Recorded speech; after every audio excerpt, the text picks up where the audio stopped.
Hi everyone, it's Bridget again. Um, I'd hoped to go out for the first time tonight and meet up with some people. It would have been like the third time that I have been out dressed. But unfortunately, I ended up having to work a little later than I'd planned. And by the time I got back to the hotel and got ready and got there, everybody was just leaving.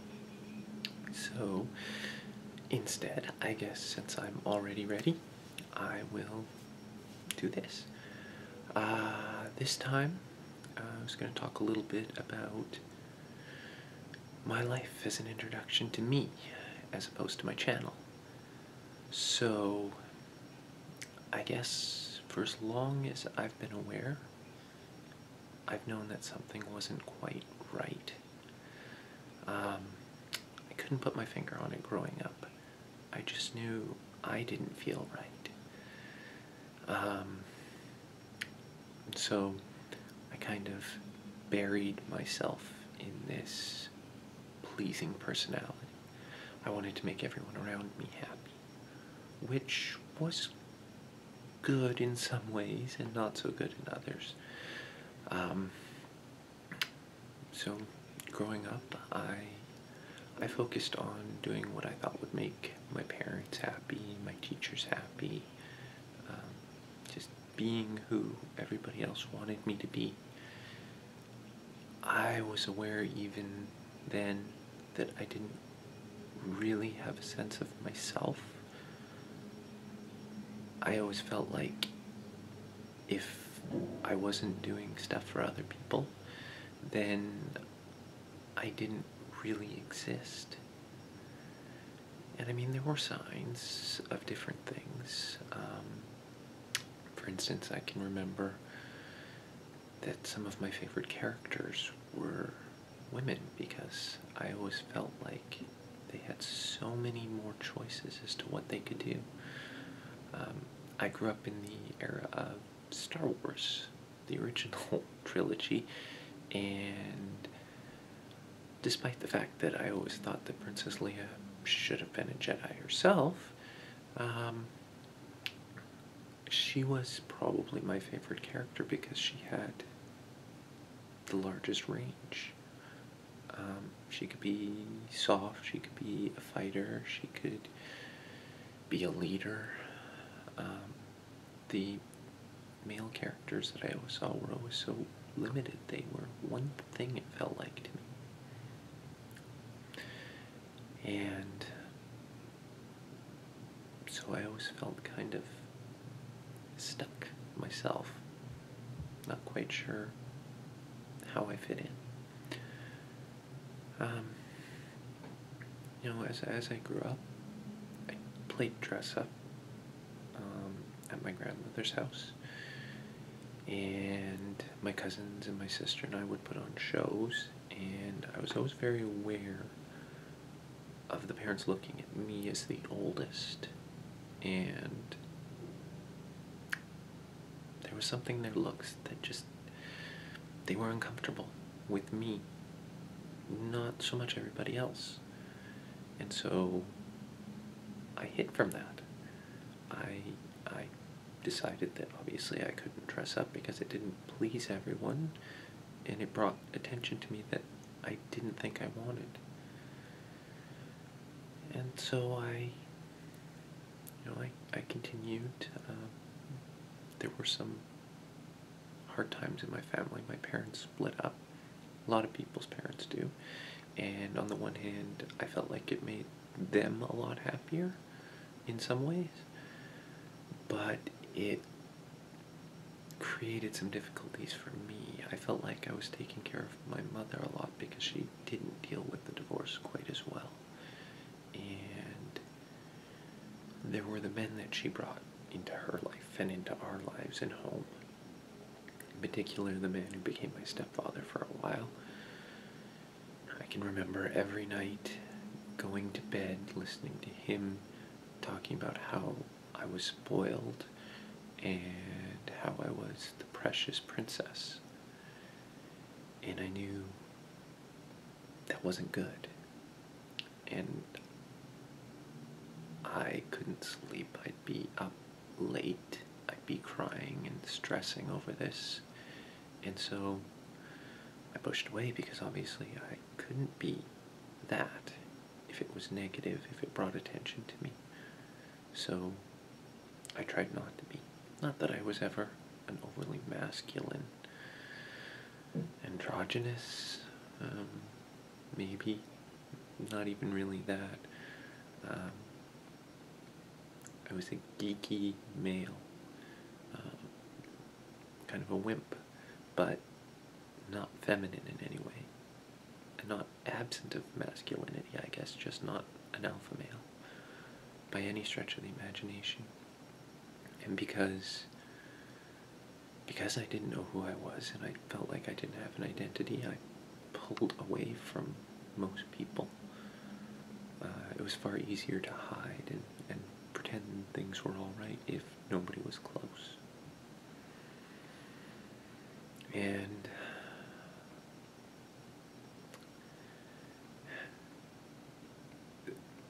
things got worse when my mom and stepfather got married and we moved to Oklahoma for a while. I seriously contemplated suicide then. That's not easy to say. Things were that emotionally... It was an emotional hell.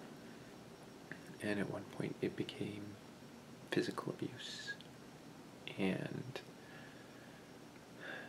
at the time, only keeping my sister safe kept me from doing something that I would, well, something horrible. And by the time I came back to Canada, which is where I'm from, I don't think I said I was Canadian before, but by the time I came back, I was in an emotionally very bad place. By then, I had actually grown to hate myself, even though I didn't know who I was. I just knew that I hated who I was. And I looked for ways to punish and hurt myself. And I turned to drinking. In some ways I was trying to prove that I wasn't an alcoholic, because it didn't really take away the pain. And I looked to sex to both ease my pain and to shame myself. And that's where I discovered domination and cross-dressing. And what I discovered was that it didn't shame me, it made me feel ashamed of myself. It didn't prove I was a bad person. I actually felt more comfortable and better. And I ran away from that. At the time I couldn't accept that that's who I was. So I stopped. And I ended up getting married. And I will talk about that in another video, because that is a big topic unto itself. And one that's still affecting my life. But needless to say, now that I'm 38, and this was 18 years ago that I pushed away the concept of me feeling feminine and dressing as a woman. And it went away for quite a while. I buried it very well. It wasn't until maybe about 7 years ago that I started getting very strong impulses that I was a cross-dresser. And I went to counseling. At first, I thought to stop it, but as I actually went to counseling, I discovered it was a part of myself that I didn't want to give up. But it didn't fit with my marriage. So rather than getting rid of it, I just tried to bury it and hide it. And that did not make it go away. It got worse and stronger. Worse is probably not the right word. And I eventually, probably 2.5 years ago now, started thinking, because when I was in counseling, the counselor asked, you know, is this just cross-dressing, or are you a woman? At the time, I just, no, I'm a cross-dresser. I'm a man, but I like feeling feminine. But about 2.5 years ago, it started getting into my head that, no, I'm a woman. But I couldn't reconcile that, not to who I was and the position I was in my life. And so I struggled with that concept. And it obviously wouldn't go away. And so the argument would go back and forth in my head. You know, you can't be a woman, you're attracted to women. Well, you know, logically, consciously, there are lesbians out there. I kind of identify myself as one. But that wasn't the argument I used against myself.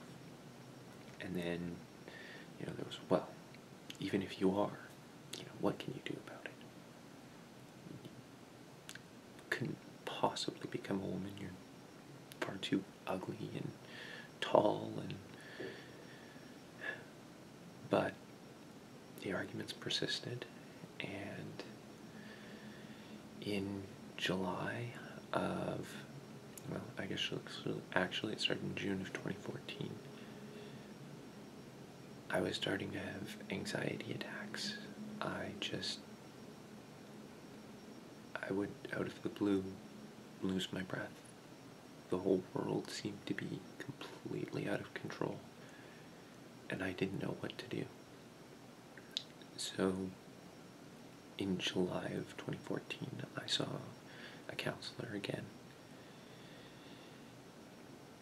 And in that session, I said out loud that I'm a woman. And even though I said some other things, that I couldn't possibly transition, that it wouldn't work, when I left that session, I felt joy for the first time in my life. First time I can remember, happiness. And by the next morning, I had reconciled myself to the fact that I was going to transition. I thought that if I didn't transition by my 40th birthday, that my life wouldn't have much meaning. I probably wouldn't be around to see my 40th birthday if I couldn't be who I was. And, you know, it took another 6 months before I could finally begin the process. And, you know, since the beginning of December, I have purchased some clothing, a good deal of it. I got a wig. I had a makeup lesson that was fantastic. After my makeup lesson, I went Christmas shopping as myself. And it was probably one of the best days of my life. As a man, I feel ignored and looked over and nobody wants to have anything to do with me. That may or may not be true. You know, certainly I'm not approached or smiled at as much as a man, and that plays on my feelings of worthlessness. But on that day, as Bridget, I was smiled at more. People were helpful. They wanted to help me. And I know it feeds on itself because that makes me feel more confident, which makes me smile and stand a bit straighter, and then people respond to me more. But it's still just amazing the way that it feels. So I know that it gets better.